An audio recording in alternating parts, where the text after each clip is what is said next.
எரணம் கொஞ்சம் குறைஞ்சி இருக்குது, ரிசுக்கு தாமதமாகுது, பெரிய வறுமை பாதித்து கொண்டிருக்கிறது, வறுமையில கடந்து வாடிக்கொண்டிருக்கிறார்கள், ரிசுக்கு கிடைக்கல, இரணத்துக்காக நிறைய முயற்சி எடுத்தோம், வெளிநாட்டுக்கு போனோம், நம்முடைய ரிசுக்கு அமையல, உள்ள உருந்து வேலை செய்தோம், வியாபாரத்தை துவக்கணும், எதுல போனாலும் நஷ்டமா இருக்குது. அவர்கள் உணர வேண்டும், உஷாராக வேண்டும். யா ஹய்யு யா கய்யூம் பிரஹ்மத்திக அஸ்தகீஸ் 100 தடவை கூடுனதாக 1000 தடவை டெய்லி ஓதினால் அவர்களுடைய ரிசுக்கு விசாலமாகும், வியாபாரம் பரக்கத்தாகும், தொழில் அபிவிருத்தியாகும், அவங்க தொட்டதெல்லாம் தொலங்கும் என்று நன்மக்கள் எழுதி வைத்தார்கள். எனவே ஞாபகம் வையுங்கள், நம்முடைய தேவைகள் அனைத்தும் நிறைவேறுவதற்கு, இன்னொரு பக்கம் நமது ரிசுக் விசாலமாகுவதற்கு நாம் அதிகம் சொல்வோம், யா ஹய்யு யா கய்யூம் பிரஹ்மத்திக அஸ்தகீஸ்.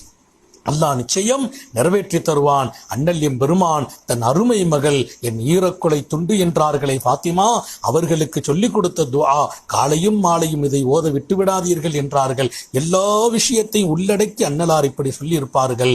அல்லாஹு ரப்புல் ஆலமீன் அற்புதமான இந்த திக்ரை, இந்த துஆவை நாமும் செய்து நமது எல்லா தேவைகளையும் அவன் நிறைவேற்றி தருவானாக, சங்கடமில்லாத வாழ்வை தருவானாக, நாம் எந்த நெருக்கடியில் இருப்போமோ அதை தீர்த்து வைப்பானாக, நமது ஹலாலான நாட்டங்கள் அத்தனையும் நிறைவேற்றி தருவானாக.